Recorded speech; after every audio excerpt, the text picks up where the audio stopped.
할렐루야 성경 통독 197일째입니다. 오늘은 마태복음 13장에서 16장까지 살펴보도록 하겠습니다. 마태복음 13장은 예수님이 마태복음에서 한 5편의 긴 설교 중에서 세 번째 설교가 되겠습니다. 그리고 14장과 16장에서는 예수님을 배척하는 그런 세력들이 계속적으로 고조되고 있습니다. 그런데 그 가운데 예수님은 더욱더 강력하게 메시아 되심을 나타내고 있습니다. 13장에서 예수님이 하셨던 그런 세 번째 설교인데요. 어떤 그런 내용을 설교하셨을까요? 예수님은 천국 비유에 대해서 말씀하셨습니다. 한 번 말씀하신 것이 아니고 천국 비유를 7번이나 반복해서 말씀하고 있습니다. 우리에게 천국에 대해서 정확히 배우도록 인도하고 있는 것이지요. 예수님이 말씀하신 천국의 그런 그 내용은 어떤 모습일까요? 놀랍게도 하늘나라의 모습을 보여주는 것이 아니라 이 땅 가운데 임하는 하나님의 그런 천국을 보여주고 있습니다.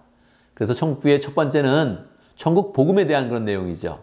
천국은 하나님의 말씀으로 시작된다는 것입니다. 그 말씀이 우리 가운데 임하면서 우리가 하나님의 사람이 되면서 이 땅 가운데 하나님의 그런 나라가 임한다는 것이죠.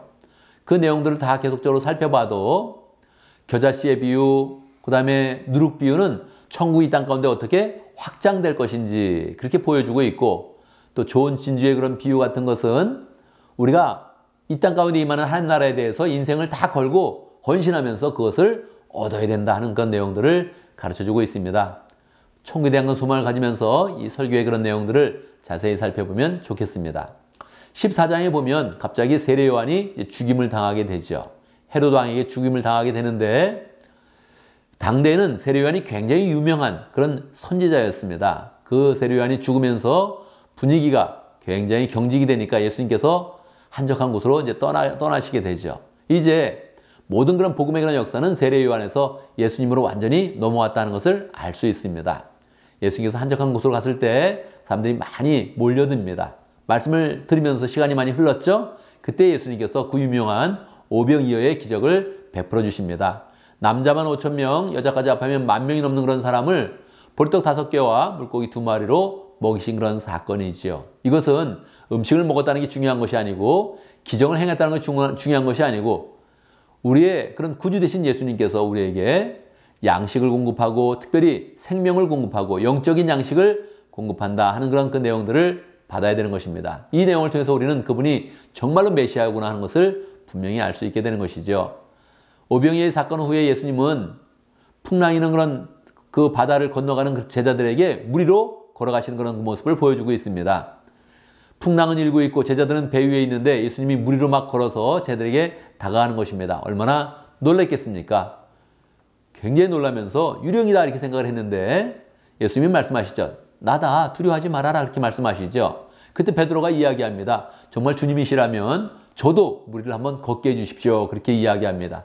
주님이 베드로의 그런 소원을 들어주시죠. 그래서 베드로도 무리로 한번 걷는 그런 사람이 된 것입니다. 그런데 갑자기 그 눈길을 풍랑으로 향하니까 베드로가 쏙 물에 빠지게 되죠. 그때 예수님이 베드로 손을 잡아줍니다. 그러면서 말씀하시죠. 믿음이 적은 자여 왜 의심하였느냐. 그래서 우리가 믿음을 가지면, 메시아 되신 그런 믿음을 위해서 믿음을 굳게 가지면, 그러면 우리도 무리를 걷는 그런 역사를 가질 수 있다 하는 것을 가르쳐주고 있는 것이지요.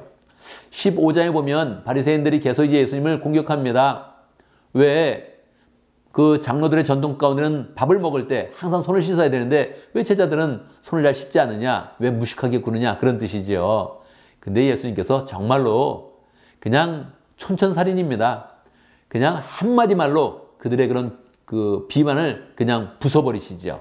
어떻게 말씀하십니까? 입으로 들어가는 것이 더러운 것이 아니라 입에서 나오는 것이 더러운 것이다. 그렇게 이야기를 하죠. 제자들이 조용히 묻습니다. 이게 무슨 뜻입니까? 예수님이 웃으면서 얘기하십니다. 음식은 입으로 들어가지만 이게 더러운 것이 아니다. 뒤로 나오는 것, 뭡니까? 똥이죠. 똥으로 나오는 것이 더 더러운 것 아니냐? 이렇게 이야기하면서 사실은 바리새인들이 그렇게 이야기하고 있지만 그 마음 가운데 악한 것이 입을 통해서 살인하는 마음, 간음하는 마음, 도적질하는 그런 그 마음들이 막 나오고 있다. 그것이 더러운 것이다. 그러면서 정확히 사람의 그런 본질을 꿰뚫으면서 말씀을 하고 있습니다. 15장 후반부에 보면 가나안 여인이 와서 자기 딸이 귀신 들렸으니 고쳐달라고 이야기합니다. 그때 예수님께서 매정하게 말씀하시죠. 나는 이스라엘 자손을 위해서 왔다. 그러면서 음식을 계획해 주는 것이 마땅하지 않다 이렇게 이야기합니다. 그런데 이 말을 가나안 여인이 믿음으로 잘 받습니다. 게라 할지라도 주인의 밥상에서 떨어지는 그런 음식은 먹지 않습니까? 부스러기는 받지 않습니까? 이렇게 이야기합니다. 예수님이 깜짝 놀라시면서 내 믿음이 크도다. 내 믿음대로 될지어다. 그렇게 이야기합니다. 그러니 우리가 믿음대로 나간다면 하나님의 역사, 그것을 풍성하게 우리는 경험하게 되는 것입니다. 늘 겸손한 그런 태도로 믿음을 더 풍성하게 갖고 하나님의 은혜를 구하면 하나님이 베푸시는 그 역사를 풍성하게 경험하게 될 것입니다. 16장에 보면 사람들이 표징을 구할 때 예수님이 이렇게 말씀하십니다. 내가 요나의 표적밖에는 보여줄 표적이 없다. 그렇게 말씀을 하시죠. 요나의 표적이라는 것은 무엇입니까? 두 가지입니다. 이방인들이 복음을 받는다는 것이고요. 정말 깜짝 놀라게 복음을 받는다 하는 것이 굉장히 그런 놀라운 그런 표적이죠. 또한 요나의 표적은 요나가 고기 뱃속에서 들어갔다가 나왔는데 3일 만에 나왔습니다. 이것이 예수님이 죽음에 들어가셨다가 3일 만에 부활하신다는 그런 표적이 되겠지요. 16장에서는 중요한 그런 그 내용이 나오는데 예수님이 중요한 그런 질문을 하기 위해서 제자들을 가이사랴 빌립보로 인도하십니다. 여긴 굉장히 먼 곳이었는데 갈릴리에서 시작해도 한 60km는 넘을 것입니다. 이 먼 곳에 가서 예수님이 제자들에게 물어봅니다. 사람들이 나를 누구라 하느냐? 그렇게 이야기할 때 베드로가 대표적으로 이야기하죠. 주는 그리스도시요 살아계신 하나님의 아들입니다. 이 굉장히 중요한 그런 고백이죠. 이 고백을 들으시고 예수님께서 말씀하십니다. 내가 이 고백 위에 교회를 세우겠다. 그렇게 말씀하십니다. 그래서 교인들은 항상 예수님에 대한 고백을 철저히 해야 됩니다. 주는 그리스도시요 살아계신 하나님의 아들입니다. 그렇게 이야기를 해야 되죠. 이때 하나님께서 권세도 주십니다. 네가 땅에서 매면 매일 것이요 풀면 하늘에서도 풀릴 것이다. 이렇게 말씀하시죠.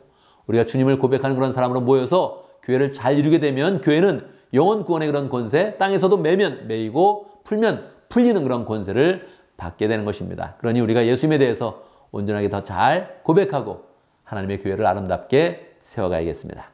감사합니다.